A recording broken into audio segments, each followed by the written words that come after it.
આ વાત ભગવાન સમજાવે. પ્રાર્થ અને પુરુષાર્થનો પેચીદો જરા સવાલ છે કે જો પ્રાર્થ ભોગવવું જ પડે તો પછી પુરુષાર્થ ક્યાં રહ્યો? પુરુષાર્થ ક્યાં રહ્યો? પુરુષાર્થ કામમાં નહીં આવે. પ્રાર્થ ભોગવવું જ પડશે. પણ પ્રારબ્ધ 4 પ્રકારના છે, એ તમે સમજી લો. જે અતિ તીવ્ર પ્રારબ્ધ છે એ તો ભોગવે જ છૂટકો, એમાં તો કોઈ પુરુષાર્થ નહીં ચાલે, કોઈ પુરુષાર્થ નહીં ચાલે. જે અતિ તીવ્ર પ્રારબ્ધ છે, દાખલા તરીકે તમને આ પુરુષનો દેહ મળ્યો છે, હવે તમારું અતિ તીવ્ર પ્રારબ્ધનું ફળ છે, એ તમે હવે ચેન્જ નહીં કરી શકો. ગમે તેટલો પુરુષાર્થ કરો તો પણ એ પુરુષનો દેહ મળ્યો છે એ હવે તમે ચેન્જ નહીં કરી શકો, કારણ કે પુરુષનો દેહ મળ્યો છે એ તમારું અતિ તીવ્ર પ્રારબ્ધનું ફળ છે. અગર તો આ મા બાપને પેટે જન્મ થયો છે, હવે અતિ તીવ્ર પ્રારબ્ધનું ફળ છે. હવે એમાં આ જન્મમાં તો ચેન્જ નહીં જ થાય. ગમે તેટલો પુરુષાર્થ કરું તો આજ મને બહેન મળી છે, આજ મારો ભાઈ મળ્યો છે, આજ મારી માં છે, આજ મારો બાપ છે, એ જે મને મળ્યા છે એ મારા પૂર્વજન્મના અતિ તીવ્ર પ્રારબ્ધનું ફળ છે. એમાં ગમે તેટલો પુરુષાર્થ કરો તો you can't change it, A change થાય છે. એટલે અતિ તીવ્ર પ્રારબ્ધ હોય એને ચેન્જ કરવા કોઈ પુરુષાર્થ કરવો જ નહીં, અને કરો તો તમે ફેલ જાઓ. પણ તીવ્ર પ્રારબ્ધ છે, અતિ તીવ્ર નહીં પણ તીવ્ર, એનાથી થોડું, એ તીવ્ર પ્રારબ્ધને તમે અતિ તીવ્ર પુરુષાર્થથી એને મંદ કરી શકો, ડાયલ્યુટ કરી શકો. ટોટલી અબોલિશ નહીં કરી શકો, ટોટલી એને ફિનિશ નહીં કરી શકો, પણ એને ડાયલ્યુટ કરી શકો. અતિ તીવ્ર પ્રારબ્ધને અતિ તીવ્ર પુરુષાર્થથી તમે ડાયલ્યુટ કરી શકો. દાખલા તરીકે ઢેકલો મારા માથામાં આવવાનો વાગવાનો છે તો ચોક્કસ વાગવાનો જ, પણ જરા સેજ પૂંઠું આડું કરું કે હાથ આડો કરું તો અહીં ટીચાય, પછી અહીં ટીચાય તો એની થોડી વેલોસિટી ઓછી થાય. વાગવાનું એ વાત ચોક્કસ, પણ થોડી વેલોસિટી ઓછી થાય, થોડું ઓછું વાગે. કંઈક એવી પુણ્યકર્મ આડું આવી જાય, અતિ તીવ્ર પુણ્યકર્મ આડું આવી જાય તો તીવ્ર પ્રારબ્ધને થોડું ડાયલ્યુટ કરે. જેમ બહુ ખાટી છાશ હોય એમાં 2 લોટા તમે પાણી રેડી દો તો કઈ ખટાશ જતી ના રહે, પણ તમને ખટાશ ઓછી લાગે, થોડું ડાયલ્યુટ થાય. એટલે તીવ્ર પ્રારબ્ધને તમે અતિ તીવ્ર પુરુષાર્થથી ડાયલ્યુટ કરી શકો. અને મંદ પ્રારબ્ધ હોય એને તો તમે ફિનિશ કરી નાખો જરા તીવ્ર પુરુષાર્થ કરો તો. જેમ દાખલા તરીકે બાથરૂમની અંદર પીળા ડાઘા પડી ગયા છે તો તમે એની અંદર પેલો એસિડ નાખો ને તો એ ડાઘા નીકળી જાય. એસિડ પણ તીવ્ર પુરુષાર્થ કરો તો તમારું મંદ પ્રારબ્ધ તમે અબોલિશ કરી શકો. અને અતિ મંદ પ્રારબ્ધ હોય એટલે પોતું મારો સાફ થઈ જાય. સહીનો ડાઘો પડે, સહી ઢોળી ત્યારે પોતું મારો સાફ થઈ જાય. સાફ ઢોળ્યો જરાક પોતું મારો સાફ થઈ જાય.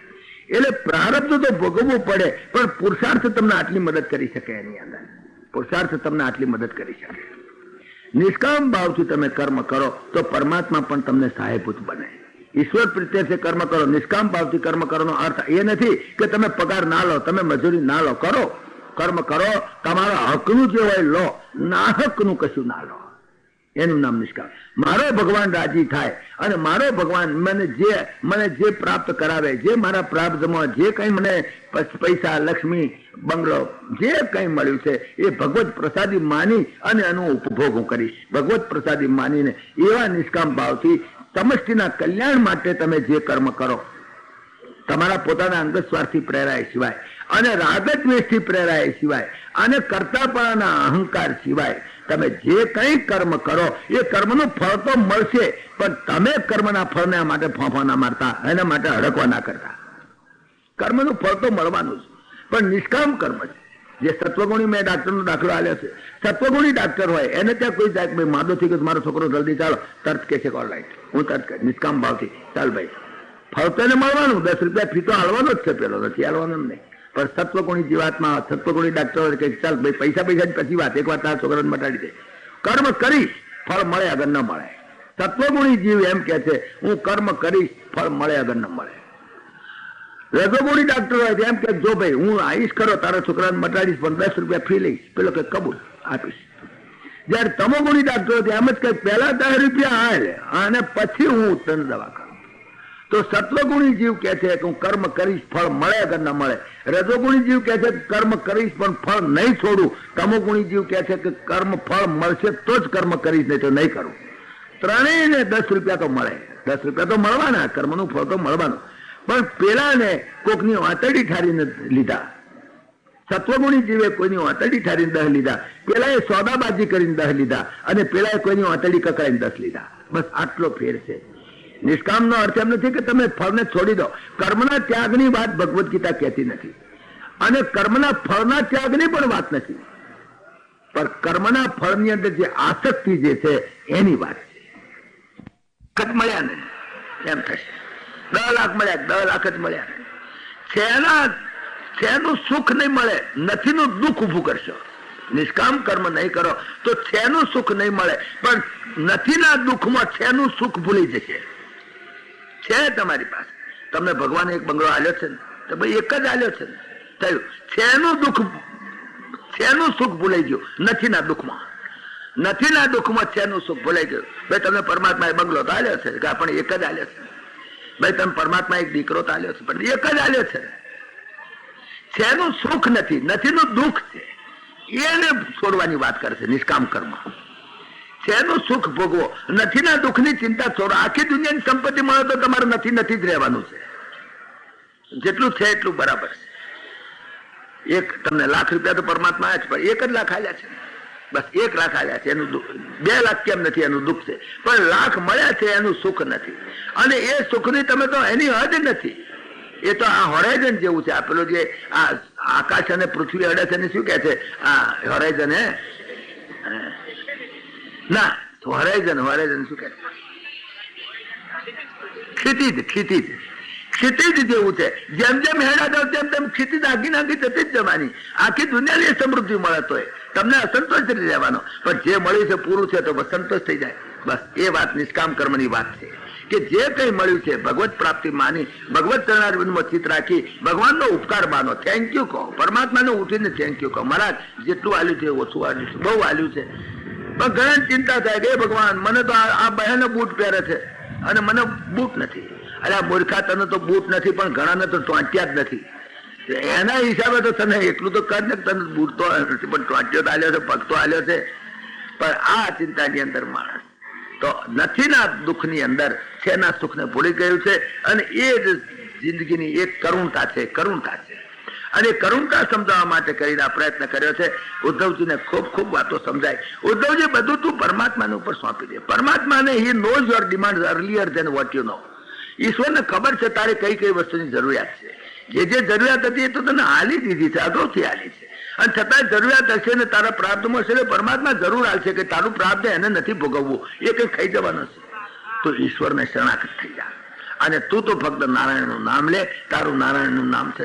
અને નહીં તો તુચ્છ બની જઈશ. જગતની અંદર તુચ્છતા આવી જશે. અરે હું તુચ્છ છું. તો તુચ્છતા, અરે મારે આટલા બધા બિરલા શેઠને કેટલું, મારે કઈ નહીં, એ તુચ્છતા, ઇન્ફિનિટી કોમ્પ્લેક્સ આવી જશે.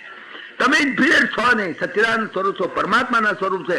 અરે તમારે પૈસા જોઈશે તો ઢગલા આપી દેશે. પૈસા શું કામ પરમાત્મા પાસે માગો, સિવાય બીજા કોઈની પાસે માગો. ભગવાનને મૂકી બીજે જન જાય છે શાકારણે. અરે ભગવાનને મૂકીને શું કરવા નાલાયક માણસોની દાઢીઓમાં હાથ ગાળો છો? શું કરવા આ લુચ્ચાઓના પગ ચાટો છો? ભગવાનને મૂકી બીજે જન જાય છે શાકારણે. બીજા થકી શી ખોટ દીઠી તમે ને બારણે. એને બારણે શી ખોટ છે? તો એ ભાઈ જાઓ ઢળક આપશે. પણ તમે કહેજો કે મારે પૈસા જોઈએ છે. અરે પૈસા જોઈતા હોય તો લે, પૈસા જોઈએ છે, બોલો કેટલા જોઈએ છે? ધન પામવા વિચાર છે તો લક્ષ્મી જેની નાર છે. અરે પૈસા જોઈતા હોય તો લક્ષ્મી તેની બૈરી છે, એની પાસે શું ખોટ છે? માગો ને એની પાસે. આ બધા પાસે શું કામ માગો? ધન પામવા વિચાર છે તો લક્ષ્મી જેની નાર છે. અજય ઇન્દ્ર નૃપ એથી બન્યા અનુજાઓ એને વારણે. તો તુચ્છતાનો અનુભવ નહીં થાય, ઇન્ફિનિટી કોમ્પ્લેક્સ નહીં થાય.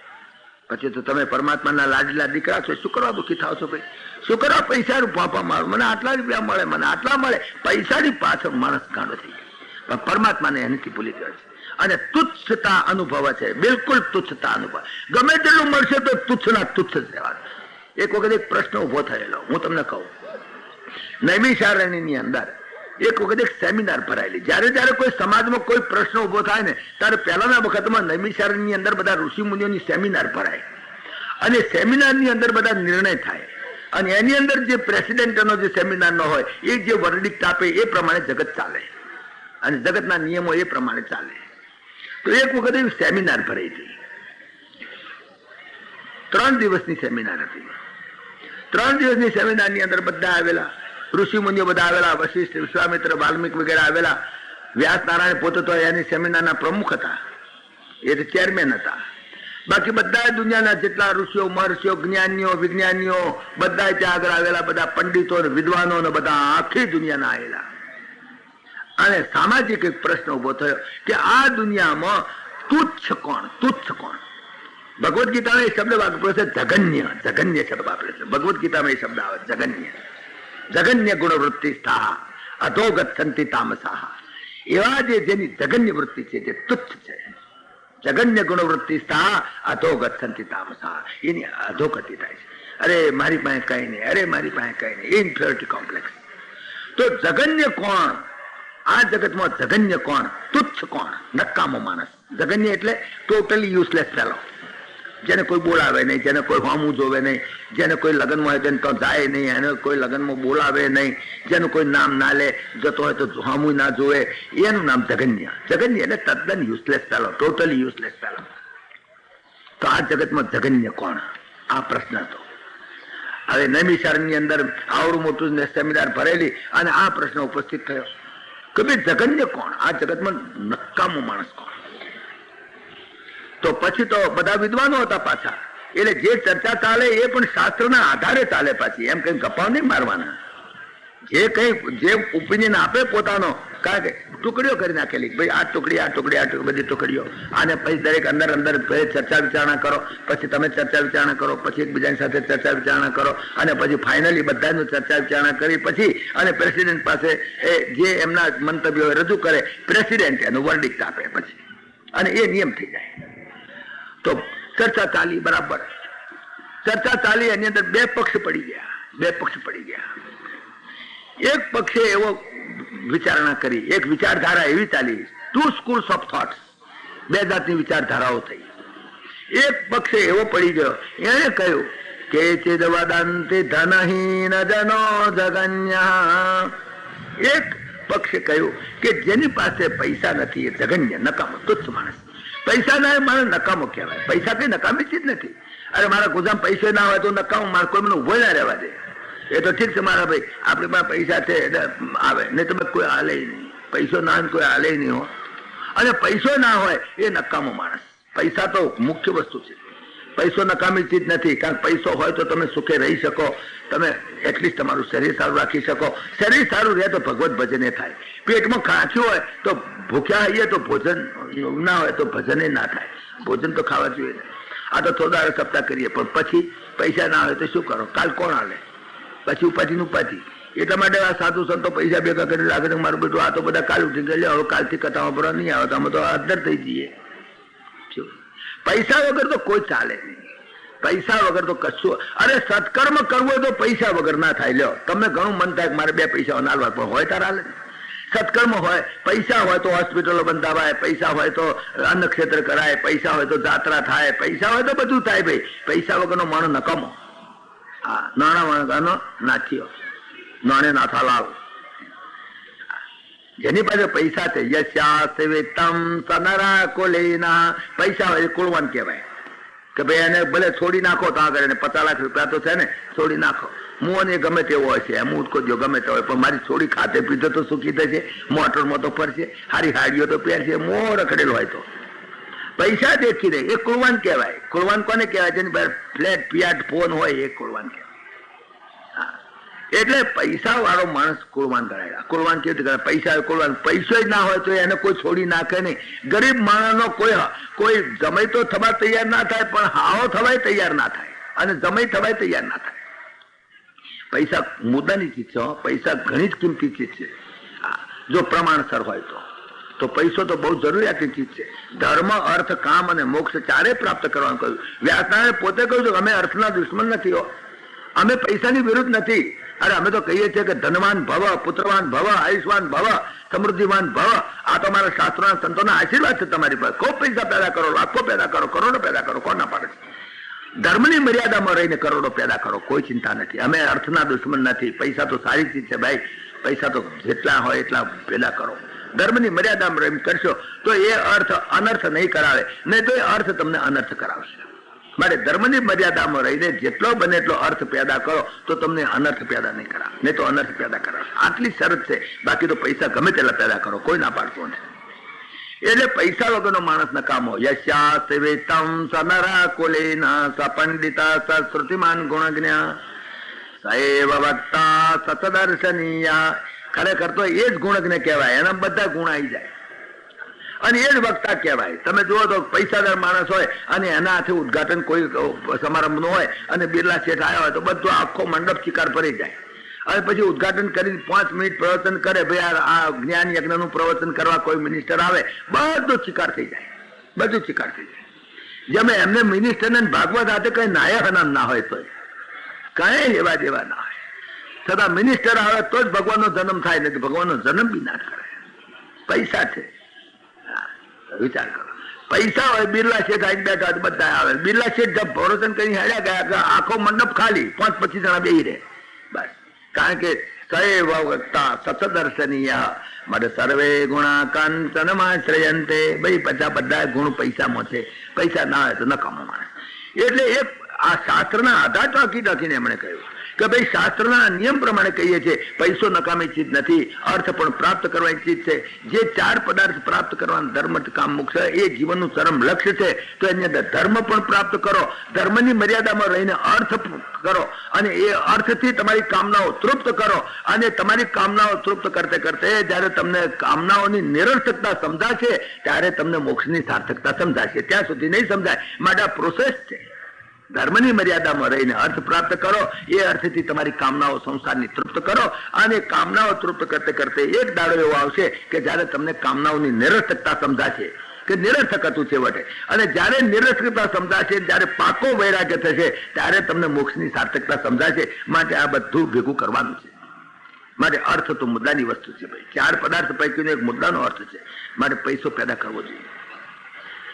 આ પ્રમાણે પક્ષે વ્યાસના આગળ છેલ્લે દાડે 3 દાડા મિટિંગ ચાલ્યા પછી છેલ્લે દાડે રજૂઆત કરી કે અમારા 2 પક્ષ પડી ગયા છે. આ એક પક્ષ એવો એમ કે છે કે બસ પૈસો જ મુખ્ય વસ્તુ છે. જેની પાસે પૈસો કે ચિદ વદંતી ધનહીન જનો જગન્યા. પૈસા વગરનો માણસ નકામો. બીજા પક્ષે કહ્યું કે નહીં મહારાજ, પૈસો તો નકામી ચીજ. ત્યારે પૈસાથી તો માણસ ગાંડો થઈ જાય છે, પૈસાથી તો માણસ આંધળો થઈ જાય છે. પૈસા તો બહુ ખરાબ ચીજ છે. કે ચિદ વદંતી બલહીન જનો જગન્યા. કે જેની પાસે સત્તા નથી એ માણસ નકામો. પૈસાને શું કરે? અરે મોટા બિરલા શેઠ હોય ને એનો મુનિ હું તો કહું છું મહિને 50,000 રવતો હોય, પણ એક પોલીસ વાળો 3 પૈસા કે ચલો હમણાં હેડો તો હેડવું પડે. એને સત્તા છે, પૈસા નહીં. સત્તા મુખ્ય વસ્તુ. સત્તા વગરનો માણસ નકામો. સત્તા એક મોટી વસ્તુ છે. માટે જેને એમ સત્તા નથી એ માણસ નકામો. ખરેખર પૈસાની કોઈ ચીજ નથી, પૈસાની કોઈ કિંમત નથી. અને પૈસા તો નકામી જે છે. અરે પૈસાથી તો માણસ આંધળો થઈ જાય છે, એને કયું દેખાય જ નહીં. એક ગરીબ માણસ જે બિચારો હતો તે કહેતો હતો કે મને સિદ્ધિ પ્રાપ્ત થઈ છે. કે શું સિદ્ધિ પ્રાપ્ત થઈ છે? કે હું બધાને જોઈ શકું પણ કોઈ મને ના જોઈ શકે. એને હમ જ ના જોયો કોઈ. તો મોટા મોટી સિદ્ધિ કહેવાય. બધા જતા જ મને દેખાય પણ કોઈ બેટો મારા હમ ના જોવે. પણ અત્યારે અહીંયા આગળ થઈને ગોંધી નીકળે કે રાજીવ ગોંધી નીકળે તો બધા જ દેખાય. પણ જો પેલા બધા ગયા, કોઈ દેખ્યા ને પેલા જાય, કોઈ દેખાશે એના હમ જ જોયા. પણ એની જગ્યાએ રાજીવ ગોંધી અહીંથી નીકળે તો બધા જ દેખાય. એ બધા મારા હમ ના જોવે, તને હમ જોવે. સત્તા છે. સત્તા એ મુખ્ય વસ્તુ છે. સત્તા છે. એટલે બીજા પક્ષે એમ કહ્યું કે લક્ષ્મી તો નકામી ચીજ છે. લક્ષ્મી તો માણસને આંધળો બનાવી દે. જયારે લક્ષ્મી આવે છે ને તારે બૈડામાં લાત મારે છે, એવી રીતે આમ છાતી ઓમની ઓમ રહે છે, ઓમની ઓમ છાતી રહે છે. અને જયારે જાય ને તારે છાતીમાં લાત મારતી જાય તો ઓમનો ઓમ હેડે બચારા. આવતાય લાત મારે ને જતાય લાત મારે. લક્ષ્મી બહુ ખતરનાક છે. એક ભગવત ભક્ત હતો, એક કવિ હતો. કવિ એ કવિ દરેક દેવની સ્તુતિ કરે. એની એક સ્ટાઇલ હતી. એ કવિ હતો પણ દરેક દેવની સ્તુતિ કરે. હનુમાનજીની સ્તુતિ કરે, ગણપતિની સ્તુતિ કરે, પણ એક જ શ્લોક, વધારે નહીં બોલવાનો. સ્તુતિમાં એક જ શ્લોક બોલે, વધારે નહીં. સ્તુતિ દરેક દેવની કરે, શંકરની કરે, વિષ્ણુની કરે, ગણપતિની, હનુમાનજીની, બળિયા બાપાની, દરેક દેવની સ્તુતિ કરે અને એક શ્લોક બોલે. હવે જે શ્લોક બોલે તો શ્લોકમાં 4 લીટી હોય, એમાં 3 લીટીમાં એના વખાણ કરે. એટલા ઊંચા વખાણ કરે કે ના પૂછવા. અને ચોથી લીટીમાં એવું બાફે કે પેલી 3 લીટીઓમાં કરેલા વખાણ ધોઈ જાય. આ એની સ્ટાઇલ કોણ જાણી એવી હતી. હનુમાનજીની સ્તુતિ કરે, હનુમાનજી તો બધા આવા આવા આવા આવા ને એટલું બધું, અને છેવટે કંઈક એવું વર્ણન કરે ચોથી લીટીમાં કંઈક પૂંછડાનું કશાકનું, તે 3 લીટીમાં કરેલું બધું વર્ણન, બધા એના કરેલા ગુણગાન બધા પાણી ફરી વાળે. આ એની સ્ટાઇલ હતી. ગણપતિનું વર્ણન કરે તો ગણપતિની સ્તુતિ કરે તો લાંબી કરે 3 લીટીઓ, અને ચોથી લીટીમાં એવું કંઈક ખોદરું કાઢીને બતાવે કે પેલા 3 લીટીમાં કરેલો બધો એના જે હોય ગુણ એ બધા ભૂઈ જાય. આ એની સ્ટાઇલ હતી. એક જ શ્લોક લખે. તો ઘણાએ કહ્યું કે તું લક્ષ્મીની સ્તુતિ કેમ નથી કરતો? ના પૈસા, મારો તો સ્વભાવ એવો છું, જરા આખા બોલો માણસ છું, આડું અવળું બોલી જાય તો લક્ષ્મી તો મને તળિયા ઝાટક જ નાખે, માટે લક્ષ્મીની સ્તુતિ ના કરું, બીજા બધાની કરું પણ લક્ષ્મીની ના કરું. બધાએ કહ્યું બધા કરતો ખરો, લક્ષ્મીની સ્તુતિ તો કરી, એક દાડો એક શ્લોક તો કર.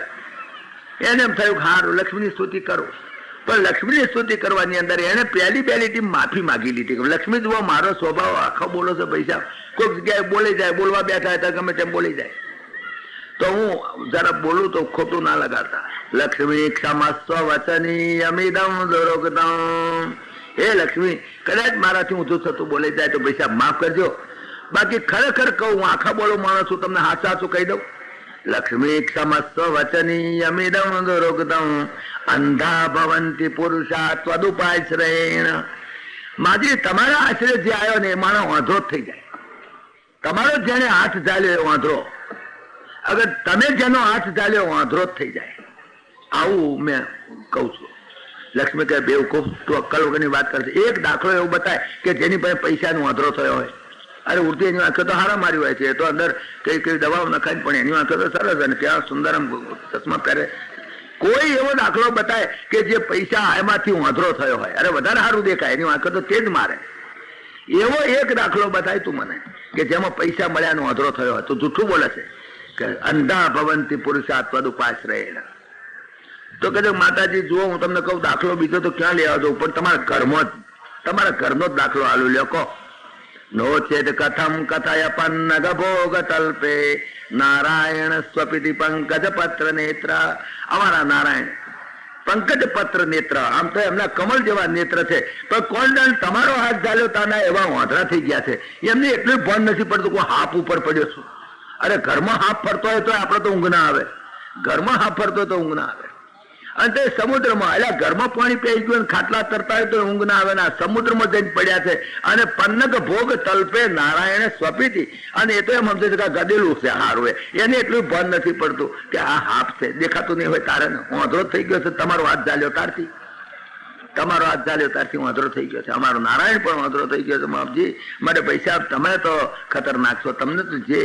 લક્ષ્મી ક્ષમસ્વ વચની અમિદમ દુરોગતમ અંધા ભવંતી પુરુષા ત્વદુપાશ્રયેણ. નો ચેત કથમ કથય પન્નગ ભોગ તલ્પે નારાયણ સ્વપિતિ પંકજ પત્ર નેત્ર. માટે લક્ષ્મી બહુ ખરાબ ચીજ છે. સત્તા વગરનો માણસ નકામો. આ બે પક્ષ પડ્યા છે, હવે આર્ગ્યુમેન્ટ કરે છે. શાસ્ત્રના આધાર ટાંકી નાખીને વ્યાસ માણસ સાંભળી રહ્યા છે. ઉભારો ભાઈ, તમે 2 જણાની વાત સાંભળી લો, પછી હું ફાઇનલ જજમેન્ટ આપીશ. તો આ 2 જણાની વાતો સાંભળી, 2 પક્ષની. કેચિદ વદંતી ધનહીન જનો જગન્ય, કેચિદ વદંતી બલહીન જનો જગન્ય. કે બળ વગરનો માણસ નકામો. હવે વ્યાસ નારાયણ એનું જજમેન્ટ આપવાનું. બોલો ભાઈ, પૈસા વગરનો માણસ નકામો કે સત્તા વગરનો માણસ નકામો? વ્યાસ નારાયણ છેલ્લું જજમેન્ટ આપ્યું. આ લોકો શું કે છે? કેચિદ વદંતી ધનહીન જનો જગન્ય. આ કે છે કેચિદ વદંતી બલહીન જનો જગન્ય, પણ વ્યાસો વદતી અખિલ વેદ પુરાણ વિજ્ઞો. તમામ વેદ પુરાણ નો જાણકાર એવા વ્યાસ નારાયણ જજમેન્ટ આપ્યું. વ્યાસો વદત્યખિલ વેદ પુરાણ વિજ્ઞો નારાયણ સ્મરણહીન જનો જગન્ય. જે નારાયણ સ્મરણહીન છે એ માણસ જગન્ય છે. ભલે ગમે તેટલા લાખો રૂપિયા હોય, પણ જો નારાયણ પરાયણ નહીં હોય તો એની સંપત્તિ અને પૈસા દુરુપયોગ જ થવાનો, એ કદાચ એનો સદુપયોગ નહીં થાય. અને ગમે તેટલી સત્તા હશે, પણ જો નારાયણ પરાયણ નહીં હોય તો એ માણસની સંપત્તિ પણ એ કોઈને દુઃખી કરવામાં જવાની, એની સત્તા પણ કોઈને દુઃખી કરવામાં જવાની. મુખ્ય વસ્તુ એ છે કે જે નારાયણ પરાયણ હોય એના જ પાસે લક્ષ્મી પણ શોભે, એની પાસે સત્તા પણ શોભે. સત્તા અગર લક્ષ્મી બંને સારી જો નારાયણ પરાયણ હોય તો, અને જો નારાયણ પરાયણ ના હોય તો એ સત્તા પણ ખતરનાક છે, એ પૈસા પણ ખતરનાક છે. માટે મુખ્ય વસ્તુ નારાયણ પરાયણ થવાની. એ વાત અહીંયા આગળ છેલ્લી બતાવી કે જે ઉદ્ધવજી આ તને ફાઇનલ તને કહું છું કે સંસારની અંદર રહેજે, તું ફરજે બધે, પણ એટલું જોજે કે જગતના લોકો નારાયણ પરાયણ થાય. પૈસાદાર થાય તો ભલે થાય, એમના પ્રારબ્ધથી, પણ નારાયણ પરાયણ થાય એની તું એવો પ્રચાર કરજે. ઉદ્ધવ માર્ગનો પ્રચાર કરજે, તું ભાગવત ધર્મનો પ્રચાર કરજે, અને એની અંદર લોકોને કહેજે કે ભાઈ થાવ, સુખી થાવ, પૈસાદાર થાવ, સત્તા મેળવો, બધું જ કરો, પણ નારાયણ પરાયણ થવાનું ભૂલી ના જતા. જો નારાયણ પરાયણ ના થયા, જો તમારા સ્વરૂપની વિસ્મૃતિ થઈ ગઈ, તો તમારા પૈસા એ પણ તમને નુકસાન કરતા થશે, તમારી સત્તા પણ તમને નુકસાન કરશે, તમારું અકલ્યાણ થશે, તમારું કલ્યાણ નહીં થાય. માટે કરીને આ પ્રચાર કર અને તું આ પ્રમાણે જગતની અંદર ફરી અને આ જગતનો ઉદ્ધાર થાય એવી વ્યવસ્થા તું કર. અને આ મારું જ્ઞાન, જે ભાગવત જ્ઞાન છે, જે ભાગવત ધર્મ છે, જે વેદ માર્ગ છે, એ વેદ માર્ગનું નિરૂપણ જે મેં તારા આગળ કર્યું છે, એ વેદ માર્ગનું નિરૂપણ તારી શક્તિ, યથાશક્તિ તું બધે ફરી અને એનો પ્રચાર કરજે. અને આ ભાગવત ધર્મનો પ્રચાર કરવાથી જગત સુખી થાય એવો રસ્તો છે, બીજો કોઈ રસ્તો એના માટે છે નહીં. માટે ઉદ્ધવ, હવે હું તને આજ્ઞા કરું છું, આજથી હાથમે દાડો તો દ્વારકા તો ડૂબી જવાની છે, માટે હું તને આજ્ઞા કરું છું, તું બદ્રિકાશ્રમમાં ચાલ્યો જા.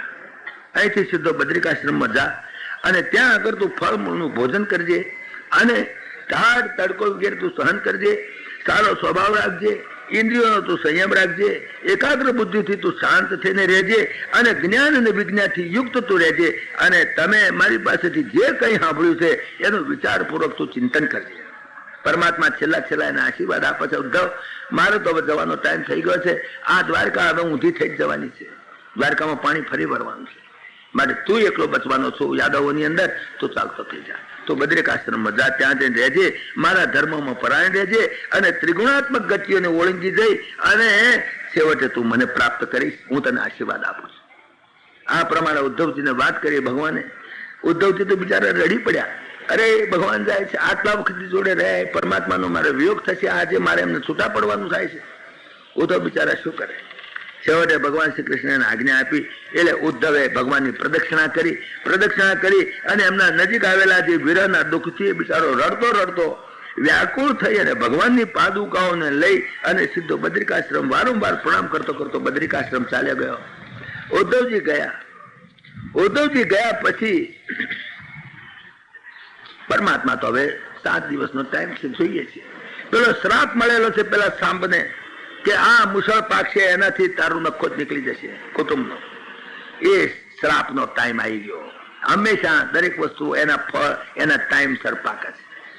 આવી ગયો.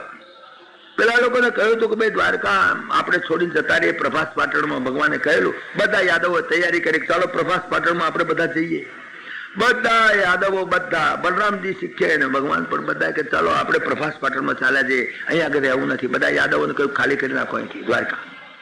બધા ગયા યાદવો ત્યાં આગળ જઈને, ત્યાં આગળ તો દ્વારકામાં તો જાણે કે પ્રોહિબિશન હતું, દારૂબંધી હતી, પણ ત્યાં આગળ કઈ દારૂબંધી નહીં. કોણ જાણીથી લઈ ગયા છે દારૂના માટલા સોના મોના, જેમ અમદાવાદમાં વેચાય છે એમ. કહો અહીંની ખબર નથી, પણ જ્યાં આગળ અમદાવાદની વાત કરું છું, ખૂબ દારૂ નાવો હોય તો ડોલીની ડોલીઓ ભરીને મળે, એટલો દારૂ મળે છે. આ સરકારનું વિજિલન્સ બહુ સારું છે, જોઈએ એટલો દારૂ મળે. પાણી નથી મળતું, પાણીને માટે રાજકોટમાં કકડાટ છે, પણ દારૂ જોઈતો તો રાજકોટમાં તમારે જોઈતી ડોલે ભરીને આપી દઈએ. બોલો કહો, એટલી સુંદર વ્યવસ્થા આપણી કામ કરતી સરકારની છે, એટલે વાંધો નહીં આવે. ત્યાં પણ દારૂ એટલો જ મળતો હતો. આ કઈ આ સરકારની વાત નથી, તે સરકારમાં આવું જ થતું જુઓ તમે. એટલે આનો દોષ નહીં કાઢવાનો, આ સારું છે એના કરતા. આ ત્યાં આગળ પ્રભાસ પાટણની અંદર તમે જો એટલો દારૂ પીવામાં, મયરે નામનો દારૂ હતો, વિસ્કી કે કયું નામ આપે છે એનું કઈ, પણ તે મયરે નામનો દારૂ, ઊંચામાં ઊંચી જાતનો દારૂ, ફોરીનનો મયરે નામનો દારૂ. એ મદિરા બધાએ પછી બરાબર ધમધોકારીને પીધી, બહુ જ જોરથી પીધી, એટલી પીધી બસ ખલાસ થઈ ગયા, ભણ ભૂલી ગયા. ગોડા ગમે તેમ લુગડા કાઢીને ફરે, નાચે કૂદે. હવે દારૂડિયા માણસો લડતા વાર ના લાગે. કેમ તું મને અડ્યો? આ લડવાય તરત ઉભો થઈને માર બાદ મંડે. બીજી વાત, સહેજ જયારે છોંદું પડ્યું તરત ઉભો જ થઈ જાય, ઉભો થઈને મારવા જ મંડે. એ પ્રમાણે ઉભા થઈ ગયા. આવા બધા ડાયા માણસો, બધા યાદવો, બધા ભણેલા ગણેલા ડાયા, ભગવાન શ્રી કૃષ્ણના વંશજો. હા, મેં તમને કહ્યું હતું ત્યાં આગળ લંડનમાં મેં જોયા તમારા પટેલોના એ દારૂ પીવા ચકચકાર. તમે મને થયું કે વલ્લભભાઈ વિઠ્ઠલભાઈના વંશજો અહીંયા આટલી બધી એની દશા થઈ ગઈ છે. 15 સ્ટાર હોટલમાં હું ગયો હતો લંડનમાં, ત્યાં આગળ રાખેલો 300 રૂપિયા તો ખાણી પાણીના એક જણના રાખ્યા. બોલો, એ દશા અહીં આગળ તમે જુઓ. આ દશા બાજા બરાબરના લડ્યા અને પછી તો હથિયાર ખૂટી ગયા, હથિયારથી લડ્યા, હથિયારે ભાગી ગયા, ખૂટી ગયા. પછી તો પેલું જે લોખંડનો ભૂકો નાખેલો એ તરતો આવેલો અને એની હરકતો પેદા થયેલી ભોયમાં ઉગી. એવી કામ હાથ અડાડ તો કાપી નાખે, એટલી જબરદસ્ત હતી. એ હરકતો ઉગેલા એક જાતનું એક ઘાસ છે, એક જાતનું. એ ભાગી ગયા શસ્ત્રો એટલે સમુદ્રના તીરે ઉગેલું પેલું વજ્ર જેવું તીક્ષ્ણ એને કઠણ એવું એરકા નામનું એ ઘાસ નું નામ એરકા છે. એરકા નામનું ઘાસ પાકેલું, એ એરકા નામનું ઘાસ પાકેલું એ તોડીને નથી મારવા માંડ્યા. પછી તો તોડીને મારવા માંડ્યા. માર તો એટલી જબરદસ્ત થઈ. ભગવાન રામ જોઈ રહેલા, કૃષ્ણ જોઈ રહેલા, બલરામ ને કૃષ્ણ બંને આમ જોઈ રહેલા. આ એના જ છોકરા ને એના જ ભત્રીજા ને એના જ બધા વંશજો એ બધા મારા કરે. ભગવાન પેઠા અંદર કે ભાઈ છોડાવો, આ લોકોને છોડાવો, દારૂડિયાને છોડાવો તો માર જ ખાઓ. અને પછી છોડાવવા ગયા ત્યાં આગળ ભગવાનને બી ટીપ્યા. આ ભગવાન શ્રી કૃષ્ણ એમના છોકરાઓ માર ખાઈને ગયા છે, તમે શું કરો જીવ બાળો છો? ભગવાન પોતે એના છોકરાનો માર ખાઈને ગયા છેલ્લે દાડે બચારા શું કરે. પછી તો ભગવાનને બી ગુસ્સો આવી ગયો, બલરામને ગુસ્સો આવી ગયો. પછી તો એ જ લઈને એરકાનું ઝાડ મારવા જ માંડ્યા. એને એના હાથે છોકરાઓને માંડ્યા, પોતાના જ છોકરાઓને પોતે જ મારીને ગયા છે. બોલો, આ દશા. લીલી વાડી મૂકીને જવાનું મન થાય છે આપણને તો. મારા છોકરાઓ લીલી વાડી બધી દેખું, હું મરતો હોઉં, બધા બેઠો હોય, બધા રોતો હોય, મને છોડતો હોય. પણ ખબર નથી કે લીલી વાડી ભગવાન શ્રી કૃષ્ણને શું કામ ના ગમી? એને લીલી વાડીને તે હળગાઈ ગયા.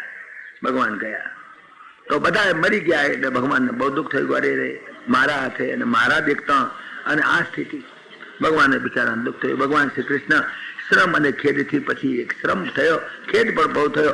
એક પીપળાના વૃક્ષ નીચે મૌન ધારણ કરી બેસી ગયા અને જમણા સાથળ ઉપર બીજા પગને ટેકવીને જરા આડા પડ્યા. પગ ઉપર આમ પગ મૂકી જમણા પગને સાથળ ટેકવી અને આમ સુતા શાંતિ.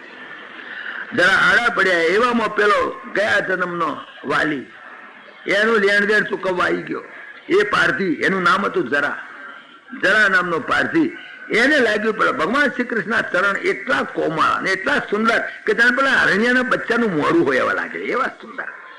આને લાગ્યું કે મારું બધું અરણ્યનું બચ્ચું છે એમ સમજીને બાણ માર્યું. એમ સમજીને બાણ માર્યું. બાણ મારતાની સાથે ભગવાનના ચરણને સ્પર્શ થયો ભગવાન.